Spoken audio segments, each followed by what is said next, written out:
Today on Animal Fact Files, we're talking about millipedes. Creep over that sub button for more episodes. We'd like to thank Melissa Cantrell for today's request. Just to be clear, this is a centipede, and this is a millipede. Centipedes possess one pair of legs per body segment, while millipedes possess two. Also, centipedes are best left alone because they can produce a pretty nasty bite depending on the species, while millipedes are generally considered harmless and don't have a bite strong enough to even break human skin. Millipedes can release toxic chemicals, however, and they do this as a means of defense.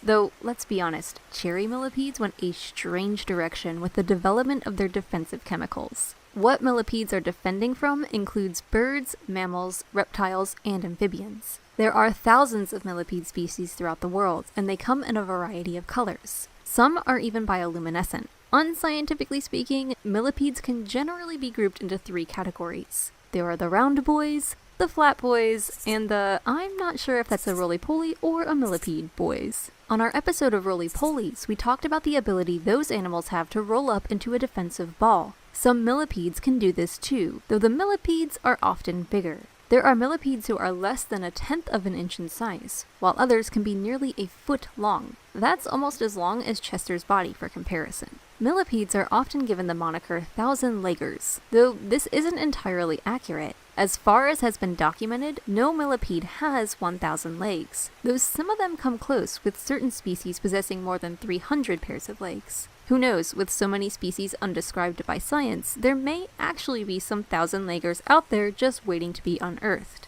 Speaking of which, millipedes live in cool, damp places. The space under a rock or a log, or a few inches below a soggy layer of leaf litter, are perfect habitats for these arthropods, though some species are found in deserts where they stick to shrubs and grasses. Millipedes have to be careful about their access to moisture because they're prone to drying out. It's for this reason millipedes tend to be more active at night. Most millipedes eat decaying plant material. Their appetite makes them second to earthworms when it comes to aerating soil, so in certain environments, they can be extremely beneficial. Some millipedes may eat animal matter as well. Heck, they even eat their own exoskeleton after they molt. Millipedes start out small with a few legs and body segments. They hatch from eggs laid by their mother during the springtime in hiding places in the soil or under objects. There can be hundreds of eggs in a nest. As they grow, young millipedes shed their exoskeleton and add on new body segments. Some species have been recorded living nearly 10 years. For more facts on millipedes, check out the links in the description. Give a thumbs up for leggy arthropods, and thank you for watching Animal Fact Files.